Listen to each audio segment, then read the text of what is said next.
Hey, what's up? It's Nick Pagliochini, and as you're well aware, I am south of the border in Puerto Vallarta, Jalisco, Mexico. And right now I am in one of what I would say were colorful, or one of the more colorful venues here. An incredible bar, cabaret, and well, a lot more than that, kind of a community gathering space. I'm at La Catrina Cantina.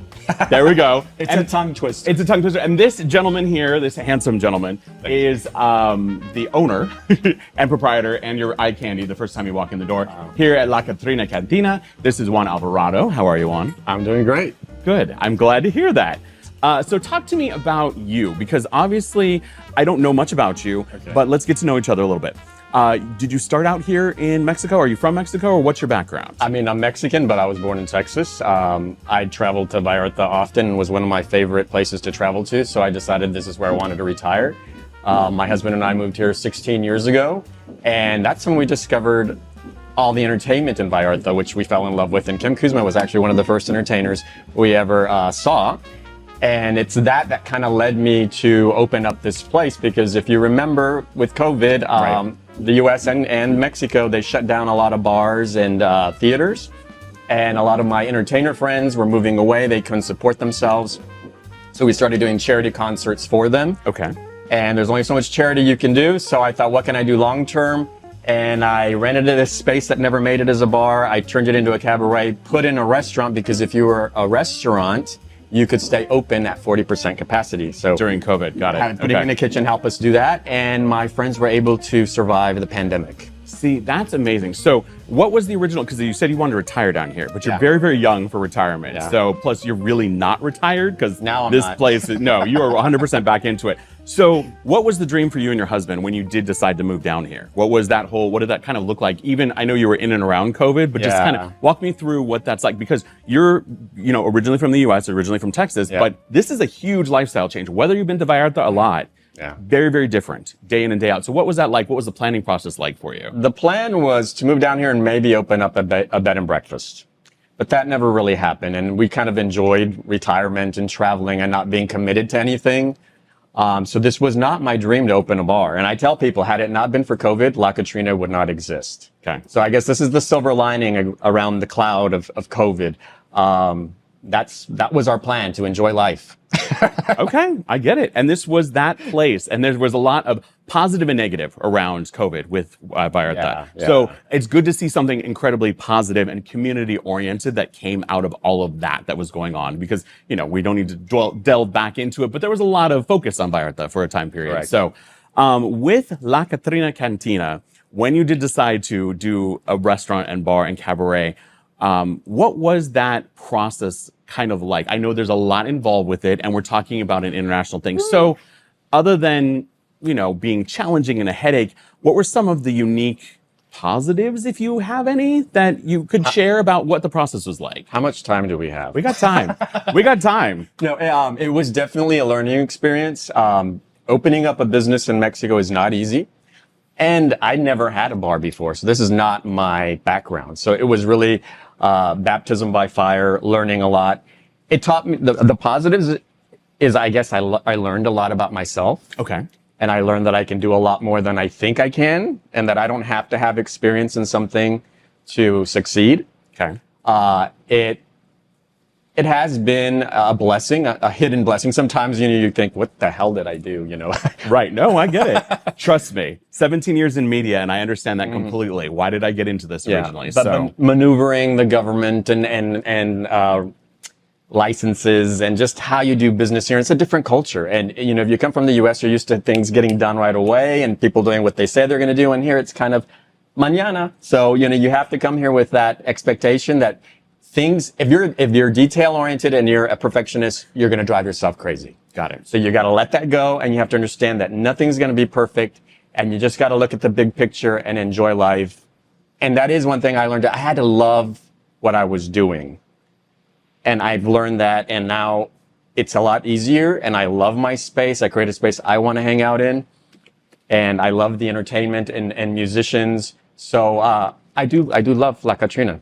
That's the positive. But I think that's it. And like I said, going back to the community oriented, this is a community space. There's a lot of really, we're in Zona Romantica, but yes, there's some fun stuff that are right across the way. So let me tell you about that. Yeah, totally. When I created this space, I created a space that I felt lacked in Vallarta. Makes sense. Our demographic, even though it ranges from young to old, most of our clients are, 40 to death. I get it. But, and it's a space where they really didn't have places to go dance their music or feel comfortable in a club, Sure. So the space here, aside from having live music, we've got a dance floor. We play oldies. We have R&B. We have rock, country. We have Mexican music. I love to dance to Mexican music, salsa, cumbia. Because I saw cumbia on the outside. Yeah. Like, I get that. I was like, oh, this is great. Yeah. You got it. Okay. And as a gay man, it really wasn't a space to go dance with your partner and feel comfortable dancing Latin music. But this isn't necessarily a gay bar. It's an everyone's bar, and all my friends are mixed. So I created a space for everyone to feel at home, and that's the biggest comments I get from people, that they feel at home here and safe here. And a lot of single older women. There's a lot of single older women in Vallarta. Okay. And this is if you know, you know. That's very important to remember. This is a fantastic place for single women. Period. Full stop. It is. And there's a lot of our kind here as well. But this is definitely one of those scenarios. Our crowd is 50-50. 50% gay, 50% straight, and it's just mixed every culture. Black, white, Hispanic, everything. I mean, we have a little bit of everything, and that's the magic of La Catrina. See, that's great. And I really love that. Again, it's a community-oriented part that has cocktails and delicious food as well. That kind of helps move the storyline along. When you were going into the cabaret portion of it, what was it like? I mean, obviously, we're going to talk to Kim for In Conversation with Nick Pagliochini, but talk to me about what it's been like booking talent, because I've visited you on social media. I see you have quite an interesting array. Yeah. And as you said, it's a cabaret, so it's not just one thing. Yeah. So what has that been like? Because you've got a lot of local talent, you have a lot of snowbird-ish or traveling, transient talent that comes through. So what is all that like? Well, initially we started out with local talent, and that was my goal, because a lot of local entertainers weren't able to get into the big spaces, the big theaters. So I wanted to create a space for them where they could develop themselves, create a following, and then eventually move into the theaters where they had, they could sell tickets to their shows. And it's actually worked. A lot of my singers who started here, who were local singers, who didn't have a following, now have shows in the big theaters. So I work with the bigger theaters here. I support them. They bring a lot to Vallarta. So this is kind of like a training platform for the bigger theaters, so that new singers can get seasoned and perfect their art and then grow. In the beginning, I had to really work to find people. But actually with COVID, they came real easy. Of course.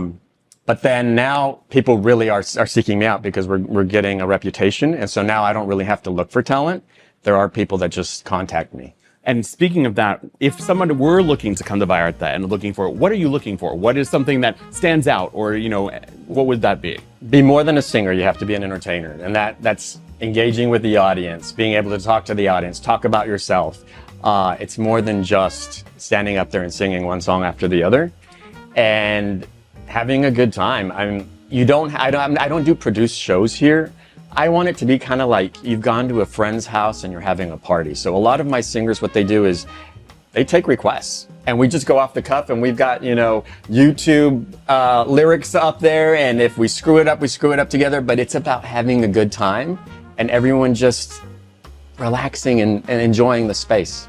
See, it's just nice. And I think that really says a lot about you, and it says a lot about the community that you've helped create. Yeah.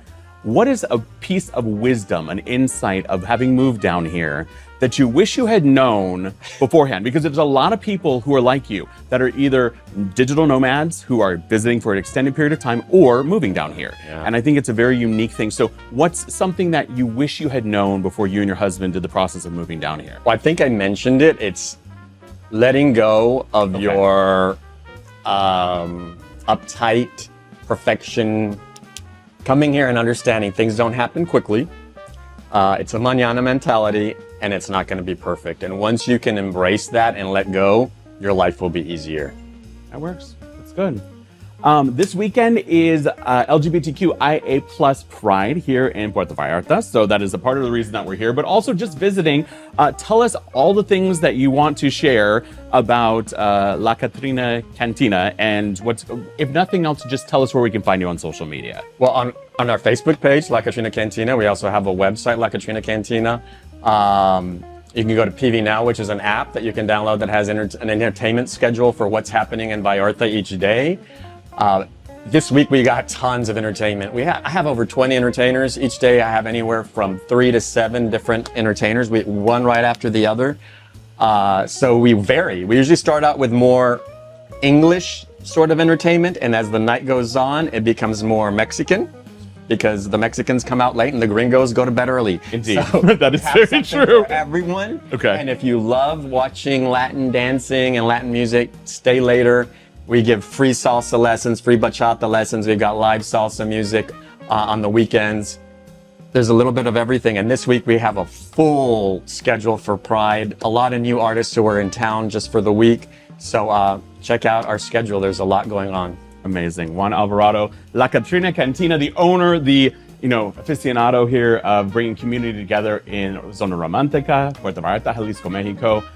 Be sure to come on out. If it's not this weekend for Pride, come on down south of the border and be sure to swing by La Catrina Cantina so that Juan and I can see you out and about this weekend.